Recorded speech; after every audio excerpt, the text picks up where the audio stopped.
आप सबको white screen दिख रही है पीछे? Yes sir. स्टार्ट करते हैं अपना नया चैप्टर जिसका नाम है आपका पीरियोडिक क्लासिफिकेशन ऑफ एलिमेंट। हम लोग 5th चैप्टर से स्टार्ट करेंगे और 5th चैप्टर से बाकी सारी चीजों को कनेक्ट करते हुए आएंगे। कैसे कनेक्ट करेंगे मैं आपको बताऊंगा टाइम टू टाइम। जैसे अपने पास आता मेरी आवाज सबको ऑडिबल है ना प्रॉपरली? Yes sir. ओके अच्छा, हम लोग चैप्टर पढ़ेंगे अपना नेक्स्ट चैप्टर जो कि 5th चैप्टर है अपना, चैप्टर नंबर 6।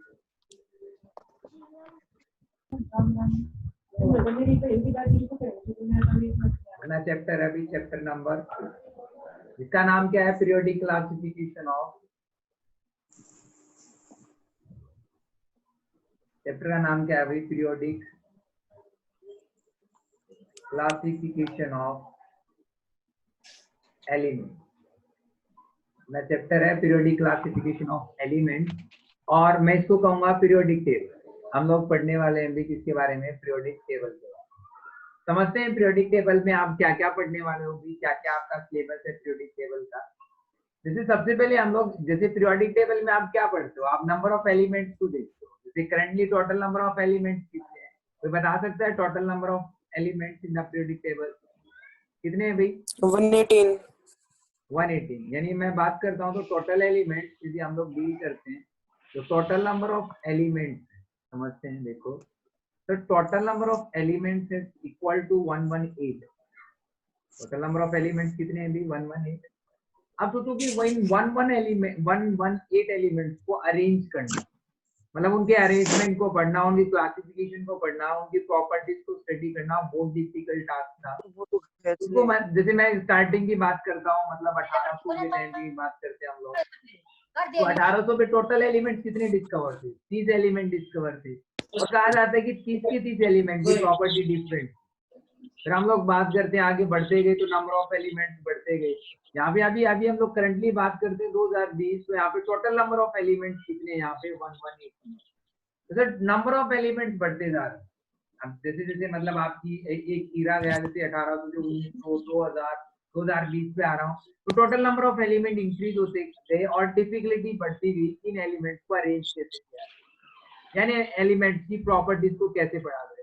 तो इसलिए हम लोग क्लासीफाई करते हैं एलिमेंट, इसलिए हमने नाम दिया पीरियोडिक क्लासिफिकेशन ऑफ एलिमेंट और एक टेबल बना दी गई जिस टेबल को नाम दे दिया गया पीरियोडिक टेबल, जिसमें हर टाइप के एलिमेंट्स को रखा है। अब उन एलिमेंट को क्या क्या, उन एलिमेंट का आप क्या क्या स्टडी कर रहे हो मैं आपको बता देता हूँ, समझोगे। देखो जब हम लोग डील करते हैं एलिमेंट्स के बारे में, जैसे मैंने कहा कि टोटल नंबर ऑफ 118 एलिमेंट्स है, तो पीरियोडिक क्लासिफिकेशन में हम लोग दो चीजों के बारे में पढ़ेंगे। पहले इन एलिमेंट्स का थ्योरेटिकल बैकग्राउंड की, पहले या बेसिकली आप कह सकते हो हिस्टोरिकल बैकग्राउंड, ये एलिमेंट जैसे मान लो 30 एलिमेंट्स उनको कैसे सोचा गया, कैसे अरेंज किया गया, या एटॉमिक नंबर एटॉमिक मास के बेसिस पे कैसे अरेंज किया। फिर एलिमेंट बढ़े तो साइंटिस्ट अदर साइंटिस्ट ने कैसे सोचा, फिर और बढ़े तो कैसे सोचा, उनको मतलब जो क्योर्स है उसको कैसे सॉल्व किया। ऐसे हम लोग एक एक करके थ्योरेटिकल पढ़ेंगे। और जो आज करंटली आप पीरियोडिक टेबल देख रहे हो, पीरियोडिक टेबल से हैं जिसको नाम दिया जाता है मॉडर्न पीरियोडिक टेबल। तो सबसे पहले पीरियोडिक टेबल में आपका आता है थ्योरी, जो भी आप थ्योरेटिकल बैकग्राउंड पढ़ते हो, या फिर मैं बेसिकली बोल सकता हूँ हिस्टोरिकल बैकग्राउंड जो है पीरियोडिक टेबल का, फर्स्ट हम लोग उसके बारे में पढ़ते हैं। सेकंड हम लोग बात करेंगे प्रॉपर्टीज ऑफ एलिमेंट। सर हाँ सर ये आपने थ्योरी लिखा है सर? हाँ थ्योरी भाई। Okay sir. हम लोग पहले पढ़ेंगे थ्योरेटिकल बैकग्राउंड के बारे में कि पीरियोडिक टेबल कैसे कैसे साइंटिस्ट आते गए, कैसे कैसे एलिमेंट्स को अरेंज करते गए। फिर हम लोग बात करते हैं प्रॉपर्टीज ऑफ एलिमेंट्स, एलिमेंट्स की प्रॉपर्टीज को डील करेंगे। जैसे क्या क्या प्रॉपर्टीज हो सकती हैं वो हम लोग बात करेंगे। जैसे एलिमेंट का साइज हम लोग डील करते हैं। अच्छा मैं आपसे एक सिंपल जनरल क्वेश्चन पूछता हूँ कि what is the difference between element. यदि मैं आपसे कहूँ कि सर एक आपके पास एलिमेंट है और एक आपके पास एटम, तो उस एलिमेंट और एटम में बेसिक डिफरेंस क्या है? What is the difference between element and atom? कोई बता सकता है anyone? What is the difference between atom and element? Basic difference क्या होगा? क्यों हम लोग अलग अलग बार बार कहते हैं एटम? हाँ बोलो। गुड। एलिमेंट तो सर मेटल नॉन मेटल और मेटलोइड का सबका कलेक्शन है सर। ओके, और एटम क्या है? एटम भी तो मेटल नॉन मेटल, आप मेटलोइड की बात करते हो, वो भी तो आपके एटम ही है। अच्छा देखो, मैं आपसे कहता हूँ कि आपके पास जैसे आप आयरन, एक आपके पास आयरन ले है, या फिर मैंने क्या ले लिया है, कॉपर रोड ले, समझो क्या ले रहा हूँ भाई, कॉपर रोड में ले रहा हूँ। अब इस कॉपर रोड, ये जो कॉपर रोड आप बात कर रहे हो, ये कॉपर रोड में इसको कह रहा हूँ, ये कॉपर तो आपके पास है यहाँ पे एलिमेंट, कॉपर कैसा है, एलिमेंट। इस एलिमेंट के अंदर यहाँ मैं बात करता हूँ सेम टाइप के बहुत सारे कॉपर एटम। मैंने कहा कि उस एलिमेंट के अंदर बहुत सारे क्या भी कॉपर एटम सेम टाइप के, जैसे copper copper copper copper copper copper, ऐसे आपके पास क्या भी बहुत सारे सेम टाइप के एलिमेंट, ये सॉरी सेम टाइप की सॉरी एटम है। एक एलिमेंट के अंदर क्या होते हैं, नंबर ऑफ एटम्स होते हैं, number of atoms of same type, आप ऐसे कह सकते हैं। समझ आया, बेसिक डिफरेंस समझ आ रहा है? एलिमेंट आप लोग जो भी पीरियोडिक टेबल में बात कर रहे हो सब आपके एलिमेंट, और उन एलिमेंट्स में क्या होते हैं, नंबर ऑफ एटम्स होते हैं सेम टाइप के, क्या होते हैं अभी, नंबर ऑफ एटम्स। और एटम्स को आप डिवाइड नहीं कर सकते, ऐसा बड़ा होता है अनकटेबल अनडिवाइडेबल, उसको आप एटम कहते हैं। अभी देखो बेसिक चीज क्या है, ये जो आप एलिमेंट स्टडी कर रहे हो, जो हम लोग एटम स्टडी कर रहे हैं बेसिकली, या तो उनकी प्रॉपर्टीज हम लोग स्टडी कर रहे हैं, तो पहले आपको पता होना चाहिए कि एलिमेंट अरेंज कैसे है, फिर उनकी प्रॉपर्टीज कहाँ से आई, वो उसी के साथ हम लोग रिलेट करेंगे। तो सबसे पहले थ्योरेटिकल बैकग्राउंड, सिलेबस हम लोग देख रहे हैं एक बार थ्योरी का। देखो यदि मैं थ्योरी डील करता हूँ तो अपने पास 3-4 थ्योरी है जो सिलेबस में है, जो आपके 10th में और एनटीएससी में पूछता है, हम लोग सारी की सारी स्टडी करेंगे भी डिटेल में। जैसे सबसे पहले अपने पास थ्योरी आएगी डॉबेर्नियर की। एक साइंटिस्ट था डॉबेर्नियर, स्पेलिंग देख लेना, कोई मैटर नहीं करता, स्पेलिंग साइंटिस्ट का नाम है। सबसे पहले हम लोग, एक साइंटिस्ट आया डॉबेर्नियर, डॉबेर्नियर ने एलिमेंट्स को क्लासिफाई करना स्टार्ट किया। अभी फर्स्ट थ्योरी जो दी गई थी एलिमेंट्स को क्लासिफाई करने की, वो थ्योरी थी आपकी डॉबेर्नियर। फिर उसके बाद सेकंड थ्योरी आई गई, डॉबेर्नियर की कुछ लिमिटेशन रही, उन लिमिटेशन को ओवरकम करने के लिए, उन लिमिटेशन को खत्म करने के लिए नेक्स्ट थ्योरी इंट्रोड्यूस हुई, जिसका नाम दिया गया क्या, न्यूलैंड। क्या नाम आया अभी, न्यूलैंड साइंटिस्ट का। फिर न्यूलैंड की भी कुछ लिमिटेशन रही, न्यूलैंड भी कुछ प्रॉपर्टीज को एक्सप्लेन नहीं कर पाया, कुछ चीजों को एक्सप्लेन नहीं कर पाया, तो एक नया साइंटिस्ट आया जिसको हम लोग कहते हैं क्या, मेंडलीव। फिर मेंडलीव की कुछ लिमिटेशंस थी, उनको ओवरकम करने के लिए फिर कौन आया, बोर, या फिर मैं कहता हूँ मोजले। जैसे सबसे पहले तो मोजले हम लोग पढ़ते हैं भाई, जो मॉडर्न पीरियोडिक टेबल कॉन्सेप्ट दिया, इसकी बात करते हैं भी, मॉडर्न पीरियोडिक टेबल जो आप लोग स्टडी करते हो। आप हम लोग 3-4 थ्योरी पढ़ेंगे। फर्स्ट थ्योरी हम लोग पढ़ेंगे डॉबर्नियर, सेकंड हम लोग पढ़ेंगे न्यूलैंड, और थर्ड हम लोग पढ़ेंगे मेंडली, और इनके अलग अलग लॉ। जैसे डॉबर्नियर ने दिया था लॉ ऑफ ट्राइड, न्यूलैंड ने दिया क्या, जैसे डॉबर्नियर देता है किसके बाद क्या देता है, लॉ ऑफ ट्राइड, या ट्रेड भी बोलते हैं बहुत सारे स्टूडेंट। न्यूलैंड ने क्या दिया, लॉ ऑफ ऑक्टेव, और मेंडलीव ने क्या दिया, पीरियोडिक लॉ, जिसको हम लोग कह देते हैं क्या, मेंडलीव पीरियोडिक लॉ। ऐसे अलग अलग लॉज दिए गए अलग अलग साइंटिस्ट। और नीचे आपका क्या आ जाएगा, जो मॉजले, और जो मॉजले के बाद बहुत साइंटिस्ट भी आया था जिसने इसको एक्सप्लेन किया, उसने क्या दे दिया था, मॉडर्न, यहाँ पे आ गया था आपका मॉडर्न पीरियोडिक लॉ। ऐसे कुछ लॉज हैं, हर साइंटिस्ट ने अपना एक लॉ दिया, और उस लॉ बेसिस पे एलिमेंट को क्लासिफाई कर दिया। और प्रॉपर्टीज में जैसे मैं इन एलिमेंट्स की आपको बता दूंगा एटॉमिक साइज के बारे में, कि एक एटम है आपके पास, उस एटम का आपको साइज निकालना है, तो कैसे निकाल सकता हूँ, साइज का, या फिर मैं क्या बोलूँ, रेडियाई निकाल। आप साइज निकालो या फिर क्या निकालो, रेडियाई निकालो। तो किसी एटम का साइज मेजर करना है तो आप कैसे निकाल सकते हो, वो प्रॉपर्टीज है एटम। उसके बाद मैं आपसे कहता हूँ यहाँ पे, जैसे एक एलिमेंट है आपके पास, वो है नंबर ऑफ एलिमेंट्स हम लोग पढ़ते हैं। जैसे आपने कहा कि sir total number of elements हम लोग स्टडी करते हैं, मॉडर्न पीरियोडिक टेबल इज 118, तो उन एलिमेंट्स की वैलेंसी हम लोग निकालेंगे, और उन्हीं वैलेंसी के बेसिस पे मैं आपको बता दूंगा कि किस टाइप के कंपाउंड फॉर्मेशन होते हैं। तो यहाँ से मैं वैलेंसी बेसिस पे आपको बॉन्ड कॉन्सेप्ट पढ़ा दूंगा, जो कि आपके 2 टाइप के बॉन्ड आएंगे, एक आपका आएगा कोवलेंट बॉन्ड, और एक आपका आता है क्या यहाँ पे, आयनिक। दोनों टाइप के बॉन्ड मैं यहाँ पे आपको डिटेल में स्टडी करा दूंगा on the basis of valency कि कोई भी एटम स्टेबल होना चाहता है तो स्टेबल होने के लिए बॉन्ड बनाएगा। तो बॉन्ड कौन कौन से टाइप के होंगे आपके सिलेबस में? कोवैलेंट बॉन्ड और आयनिक बॉन्ड। और यहीं से आपका metal and non metal chapter connect होना स्टार्ट हो जाएगा। क्लियर है? हो जाएगा। आगे बढ़े, मैं नेक्स्ट स्लाइड पे मूव कर रहा हूँ। आप स्क्रीनशॉट ले सकते हो। फ्रेंड्स वीडियो ऑन करो भाई, वीडियो ऑफ नहीं रहेगी। आप वीडियो ऑन करो। नेक्स्ट मूव करते हैं भाई, एक एक हम लोग थ्योरी पढ़ते हैं। तो सबसे पहले जो अपनी थ्योरी आई वो आई कौन सी? डॉबर्नियर की। देखो डॉबर्नियर ने एलिमेंट को क्लासिफाई करना शुरू किया। अभी डॉबर्नियर के टाइम पे ज्यादा एलिमेंट डिस्कवर नहीं थे, बहुत कम एलिमेंट थे। मान लो ये कंसीडर करो कि 30 से 35 एलिमेंट टोटल डिस्कवर थे एट द टाइम ऑफ डॉबर्नियर। तो डॉबर्नियर ने कुछ, देखो एलिमेंट को किसी ना किसी बेसिस पे क्लासिफाई तो करोगे, कुछ ना कुछ बेस तो डिसाइड करोगे ना कि एलिमेंट को इस बेसिस पे क्लासिफाई कर दो सर। तो डॉबर्नियर ने वो बेसिस क्या लिया? एलिमेंट को क्लासिफाई किया, मतलब classification of element on the basis of atomic mass.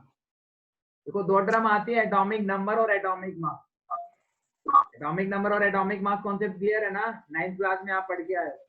होता है एटॉमिक नंबर, क्या होता है एटॉमिक मास। तो इसने एटॉमिक मास के बेसिस पे एलिमेंट को क्लासिफाई करना, और उसने एक लॉ प्रपोज किया।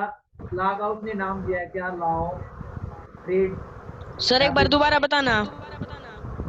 अच्छा देखो, डॉबर्नियर साइंटिस्ट आया अभी, और डॉबर्नियर ने क्या किया? एलिमेंट को क्लासिफाई करना शुरू किया on the basis of atomic mass. जैसे आप कोई भी एलिमेंट लिखते हो तो एलिमेंट का सिंबल मान लो मैं कंसीडर करता हूँ, तो आप नीचे क्या लिखते हो? जेड, ऊपर क्या लिखा होता है? ए, पीरियोडिक टेबल। जहाँ पे ए का मतलब क्या होता है सर? यहाँ पे एटॉमिक मास। ए का मतलब क्या होता है यहाँ पे? Atomic mass. और जेड का मतलब क्या होता है सर? Atomic number. ए का मतलब क्या है अभी? Atomic mass. और जेड का मतलब क्या? Atomic number. तो डॉबर्नियर ने, पहला क्वेश्चन तो यही अराइज होता है कि डॉबर्नियर ने एलिमेंट को क्लासिफाई किया ऑन व्हाट बेसिस? तो आप कहोगे sir on the basis of atomic mass. फिर डॉबर्नियर ने एक लॉ प्रपोज किया, जिस लॉ को नाम दिया लॉ ऑफ ट्रेड। अब क्वेश्चन आता है कि सर ये ट्रेड का मतलब क्या है? देखो ट्रेड का मतलब है ग्रुप ऑफ थ्री एलिमेंट। जैसे मैं कहता हूँ कि यहाँ पे ट्रेड मतलब 3 को रिप्रेजेंट करता है, ट्राई मतलब 3, बेसिकली ऐसे समझो। उसने क्या लिया? Group of 3 element. क्या लिए? Group of 3 element. 3 एलिमेंट्स का ग्रुप बनाना शुरू कर। अब क्वेश्चन आता है सर वो 3 एलिमेंट कौन से होंगे जो उसने ट्राइब्स में रखे? तो हम लोग कहते हैं कि ये ग्रुप 3 एलिमेंट वो ग्रुप होंगे सर जिनकी प्रॉपर्टीज क्या होंगी? सिमिलर। मैं बेसिकली कहता हूँ ट्राइड का मतलब है sir group of 3 element having, ऐसे करके लिखता हूँ, हैविंग सिमिलर प्रॉपर्टीज। इसने वो तीन एलिमेंट पकड़ने शुरू किए सर जिनकी प्रॉपर्टीज क्या थी? सिमिलर थी। इसने क्या किया? एक एटॉमिक बेसिस पे क्लासिफाई किया, एक लॉ प्रपोज किया, लॉ ऑफ ट्राइड। ट्राइड का मतलब क्या है सर? 3 एलिमेंट का ग्रुप बनाया, और 3 एलिमेंट का ग्रुप कौन से एलिमेंट उठाए जिनकी प्रॉपर्टीज एक जैसी थी, मतलब सिमिलर थी, वो ग्रुप उसने उठाया। जैसे फॉर एग्जाम्पल समझते हैं। उसके बाद इसने एक स्टेटमेंट और दी थी। ये कहता है कि जो एलिमेंट आप स्टडी कर रहे हो, जो ग्रुप ऑफ 3 एलिमेंट, यदि मैं फर्स्ट एलिमेंट, मैंने कहा कि क्या कहता है कि मैं first element and third element, देखो 3 एलिमेंट है तो 3 एलिमेंट क्या सर? फर्स्ट सेकंड थर्ड 3 ही एलिमेंट का ग्रुप बनाया, और 3 एलिमेंट की प्रॉपर्टी सिमिलर रखी। वो कहता है कि सर यदि मैं फर्स्ट एलिमेंट और थर्ड एलिमेंट का एटॉमिक मास का, मतलब atomic mass of first element, ऐसे लिखता हूँ भाई, atomic mass of first element plus atomic mass of second element, दोनों का एवरेज ले लिया जाए तो किसके बराबर आएगा सर? वो मिडल एलिमेंट के बराबर। मतलब sum of atomic masses of या average of atomic masses of first element and third element become equal to middle element, या फिर आप बेसिकली बोल सकते हो second element, according to Dobereiner. Try करके देखते हैं भी ऐसा आ भी रहा है या नहीं आ रहा है। ये क्या कहता है? तो एक सिंपल है, ट्राई लेते हैं, एग्जांपल से समझेंगे, ज्यादा क्लियर होगा आपको। जैसे मैंने कहा कि अपने पास है लिथियम, लिथियम के बाद आता है सोडियम, सोडियम के बाद अपने पास है पोटेशियम। 3 एलिमेंट में ले रहा हूँ, लिथियम, सोडियम एंड पोटेशियम। यहाँ पे इसने क्लासिफाई किया on the basis of atomic mass. Sir ये एलिमेंट को अरेंज कर रहा है एटॉमिक मास के बेसिस पे। यहाँ पे मैं एटॉमिक मास लिख रहा हूँ, एटॉमिक मास ऑफ लिथियम में चेक कर रहा हूँ। तो लिथियम का एटॉमिक मास कितना होता है? जल्दी बोलो भाई, शाबाश। What is the value of atomic mass of lithium? Gaurav, tell me the mass of lithium. Atomic mass. Atomic 7 sir. कितना होता है lithium का? 3. Is atomic mass of lithium? 7 sir. 7. What is the atomic mass of sodium? Atomic number of sodium कितना होता है? 23. Sorry, 23 sir. 11. Atomic number of sodium कितना होता है? 11. और atomic mass कितना होता है सर? 20. पोटेशियम का atomic number कितना होता है? 90. और इसका atomic mass कितना आएगा? 39. आप देखो इस स्टेटमेंट को पढ़ते हैं, उसने कहा कि जो एवरेज ले लेता हूँ एटॉमिक मास का first element and third element का बराबर आएगा सेकंड एलिमेंट के बराबर या मिडिल एलिमेंट के बराबर, ये स्टेटमेंट सही है या नहीं चेक करते हैं। मैं क्या कहता हूँ, ये अपना फर्स्ट एलिमेंट है, ये आपका थर्ड एलिमेंट है, ये आपका थर्ड एलिमेंट है, ये अपने पास फर्स्ट एलिमेंट है और ये अपना सेकेंड।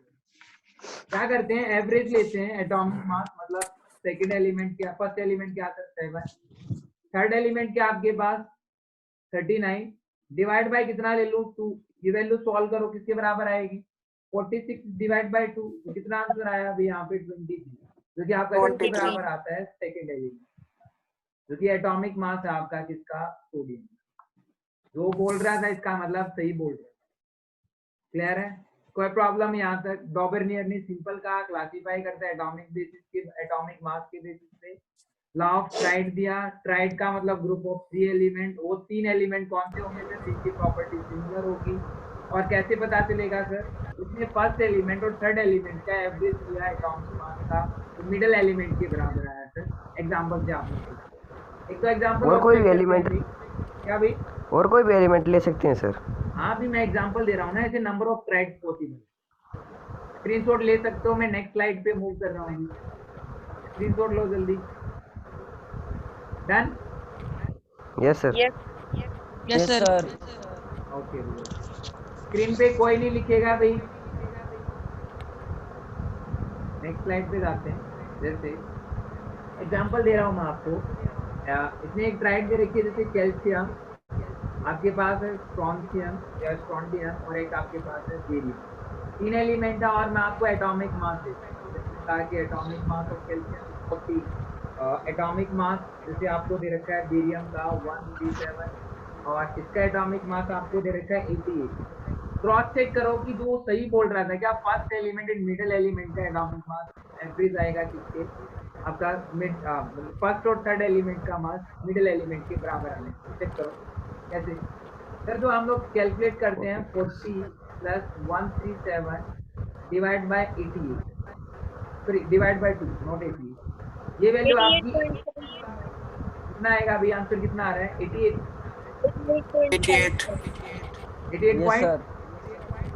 पॉइंट। कोई प्रॉब्लम नहीं, मतलब अप्रोक्स मिडिल एलिमेंट के बराबर आ रहा है। क्लियर है, जैसे आपने पास एक ट्राइड आ गई, और उसके बाद जैसे मैं कहता हूँ कि अपने पास है बेरिलियम, अपने पास है मैग्नीशियम, अपने पास है कैल्शियम, ये भी अपने आप में एक ट्राइड फॉर्मेशन करते हैं। कैसे चेक करते हैं, बेरिलियम का एटॉमिक मास कितना होता है 9, मैग्नीशियम का एटॉमिक मास कितना होता है 24, कैल्शियम का एटॉमिक मास कितना होता है 40। फर्स्ट एलिमेंट और मिडिल एलिमेंट का एवरेज ले लो, एवरेज निकालोगे सर, मैं एवरेज निकालता हूँ, तो 9 प्लस 40 डिवाइड बाय 2, तो 49 डिवाइड बाय 2 24.5, जो कि अप्रोक्स हम लोग बात करते हैं 24। जैसे मतलब average atomic mass middle element के बराबर है, तो आपने ये क्या है ट्राइड। अच्छा चलो मैं आपको एक ट्राइड और दे रहा हूँ, तो आप आइडेंटिफाई करना है कि वो ट्राइड है या नहीं है। नंबर ऑफ एग्जांपल है। हाँ भी बोलो सर, हम किन्हीं भी 3 एलिमेंट ले सकते हैं या फिर एक ग्रुप के 3 एलिमेंट लेने होंगे? नहीं, ग्रुप ऑफ, जैसे ये एलिमेंट उसको नहीं बता था, उसको ग्रुप एंड पीरियड सिस्टम उसने स्टार्ट नहीं किया था अभी उसने सिर्फ कहा कि 3 एलिमेंट, उसने वो एलिमेंट उठाए, जैसे उसने उसके टाइम पे टोटल एलिमेंट मान लो 30 से 40 एलिमेंट नॉन, ऐसा समझो, और आउट ऑफ 13 एंड 14 एलिमेंट्स उसको प्रॉपर्टीज स्टडी की। अच्छा उनकी केमिकल प्रॉपर्टीज क्या है, फिजिकल प्रॉपर्टीज क्या, थोड़ा बहुत आइडिया लगाया, और उसके बेसिस पे उसने क्या किया, 3 एलिमेंट्स को उठाना शुरू कर दिया। 3 एलिमेंट वो उठाए जिनकी प्रॉपर्टी सिमिलर थी, तो 3 एलिमेंट का हो गया।